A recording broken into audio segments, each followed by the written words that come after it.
अच्छा, इस समय सबसे बड़ा प्रश्न यह है कि क्या अमेरिका पाकिस्तान को अपनी धरती से इस तरह के गैर जिम्मेदाराना और भड़काऊ बयानों के लिए जवाबदेह ठहराएगा या फिर यहां अमेरिका की मिलीभगत भी है। फिलहाल इस बयान से आसिम मुनीर ने पाकिस्तान की पोल खोल दी है। कैसे, यह हम आपको दिखाते हैं। दरअसल अब हम आपको दिखाते हैं कि ये जो पाकिस्तान का परमाणु प्रसार है, न्यूक्लियर प्रोलिफरेशन, इसका रिकॉर्ड कितना खराब है। ये सब जानते हैं कि AQ खान यानी अब्दुल कादिर खान का जो पूरा नेटवर्क है, न्यूक्लियर नेटवर्क, लिबिया को गैर कानूनी तरीके से उन्होंने, लिबिया, ईरान, उत्तर कोरिया, 3 देश हैं जिनको उन्होंने गैर कानूनी तरीके से परमाणु हथियार बेचने की न केवल टेक्नोलॉजी बल्कि सेंट्रीफ्यूज बेचने की साजिश की। और पाकिस्तान की वायुसेना के C-130 लड़ाकू ट्रांसपोर्ट विमान जाते थे। पाकिस्तान ने समय समय पर परमाणु बम की जो धमकी दी है, दूसरी तरफ खुद पाकिस्तान किसी जिम्मेदार परमाणु देश के तौर पर पेश आने का झांसा दुनिया को देता रहा है, कर वो न्यूक्लियर प्रोलिफरेशन कर रहा था। हकीकत यह है कि पाकिस्तान परमाणु बम का जो बटन है वहां पर एक मिलिट्री जनरल के हाथ में है, शहबाज शरीफ के हाथ में नहीं है। यह भी बहुत बड़ी बात है। जो धमकी दी है वो आसिम मुनीर ने दी है। शहबाज शरीफ धमकी देना ही नहीं जानते, उनको तो बूट पॉलिश कहा जाता है। यानी पाकिस्तान में जो लोकतंत्र है, सच्चाई यह है वो केवल एक छलावा है, दिखावा है। वास्तविक शक्ति पाकिस्तान में आसिम मुनीर के हाथ में है। भारत इससे निपटने के लिए तैयार तो पूरी तरह है, लेकिन आसिम मुनीर के बयानों के बाद होने वाली जो आतंकी हरकतें हैं, इसको आपको समझना बहुत जरूरी है।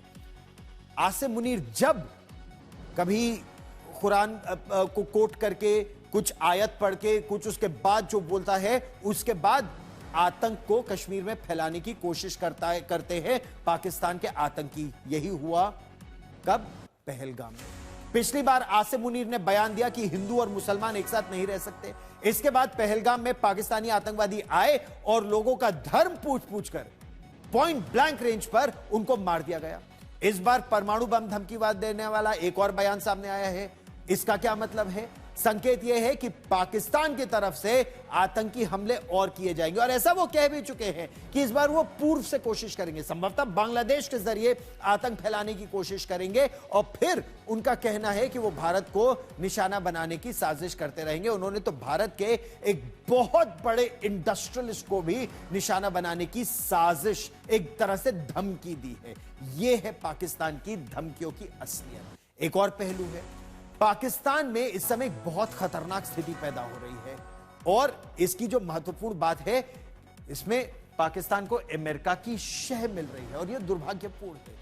जब भी अमेरिका पाकिस्तान की सेना का समर्थन करता है, वो हमेशा अपने आतंकी मंसूबों को अंजाम देते हैं, और इसका एक लंबा इतिहास है, इसकी एक लंबी फहरिस्त है, एक लंबी सूची है। तो जिस तरह से अमेरिका ने इमरान खान के मामले को अब पूरी तरह नजरअंदाज कर दिया है, यानी पाकिस्तान की आवाम ने जिस नेता को चुना, उसको तो आसिम मुनीर ने जेल में डाल दिया। अमेरिका को यह बात मालूम है, अमेरिका दुनिया भर में प्रजातंत्र का गुणगान करने की बात करता है, लेकिन हमेशा अमेरिका, अगर आप अमेरिका का इतिहास खंगाल के देखें, वो मिलिट्री डिक्टेटर्स के साथ रहता है, डेमोक्रेसी का केवल छलावा दिखावा करता है। आसिम मुनीर को इस समय ये डोनाल्ड ट्रंप शह दे रहे हैं। उससे लगता है शायद पाकिस्तान में खामोशी से कोई तख्ता पलट हो जाए, और मुल्ला मुनीर जो इस समय फील्ड मार्शल है, साजिश उनकी यह है कि वो डोनाल्ड ट्रंप की तरह राष्ट्रपति बन जाए। ये उनकी इस समय कोशिश है, ये इस समय साजिश है। अच्छा, अब मेरे साथ प्रणय उपाध्याय, मेरे सहयोगी, जुड़ रहे हैं, और प्रणय, यहां बहुत महत्वपूर्ण है यह जानना कि आसिम मुनीर का बड़ा गेम प्लान क्या है, और अमेरिका इस गेम प्लान में क्यों उनकी सहायता दे रहा है कि अमेरिका की जमीन में बैठकर वो भारत को परमाणु हथियार की धमकी दे रहा है। और ये नहीं, वो ये कह रहा है कि अगर पाकिस्तान अगली बार डूबा तो वो आधी दुनिया को अपने साथ डुबा देगा। देखिए गौरव, यहाँ पे ये समझना जरूरी है कि पाकिस्तान का गेम प्लान क्या है। पाकिस्तान की पूरी कोशिश होती है कि अमेरिका के राष्ट्रपति को किसी तरीके से साध लिया जाए। इससे पहले हमने देखा है किस तरीके से जनरल जियाउल हक ने उस समय जो है वो दांव चला था रीगन के कार्यकाल के दौरान, और अब आसिम मुनीर कुछ उसी तरीके का पैंतरा चलने की कोशिश कर रहे हैं कि अमेरिका को जीत का एक नोशन बेचा जाए, कहा जाए या राष्ट्रपति डोनाल्ड ट्रंप चाहते हैं उन्हें नोबेल मिले। पाकिस्तान के फौजी जो चीफ हैं, आर्मी चीफ, वो सबसे पहले कहने वालों में थे कि डोनाल्ड ट्रंप को जो है वो नोबेल पुरस्कार मिलना चाहिए, और उसके बाद उन्हें ऐसा लगता है कि वो एक लीवे हासिल कर चुके हैं, उन्हें एक लॉन्ग रोप मिल चुकी है अमेरिका के अंदर। और आप देखें कि पाकिस्तान के हुक्मरान, पाकिस्तान के पिछले आर्मी चीफ या पाकिस्तान के जो पूर्व प्रधानमंत्री हैं, वो इतने ज्यादा फ्रीक्वेंसी से नहीं गए होंगे जितनी फ्रीक्वेंसी से अभी तो शहबाज शरीफ ही अमेरिका नहीं गए हैं, लेकिन पाकिस्तान के army chief field marshal Asim Munir का ये दूसरा अमेरिका दौरा हो चुका है। यानी पाकिस्तान के अंदर अमेरिका जो है वो किस तरीके से प्रभाव रखता है वो तो है ही सही, लेकिन अमेरिका के भीतर जाके पाकिस्तान की पैठ मजबूत करने की कोशिश में आसिम मुनीर नजर आ रहे हैं। लेकिन यहां बड़ा प्रश्न यह होता है कि अमेरिका इस तरह की बेवकूफी क्यों कर रहा है, क्योंकि अमेरिका को मालूम है कि पाकिस्तान में जिस ईंधन की बात, जिस तेल की बात हो रही है, वो तेल बलूचिस्तान में नहीं है। बलूचिस्तान में जब चीन कुछ नहीं कर पाया, वहां से मिनरल नहीं निकाल पाया, तो अमेरिका कैसे निकाल पाएगा जब वहां पर इतना बड़ा संघर्ष चल रहा है। प्रणय, आप इस खबर पर नजर बनाए रखिए। ताजा जानकारी के लिए फिर मैं आपके पास लौट कर आऊंगा।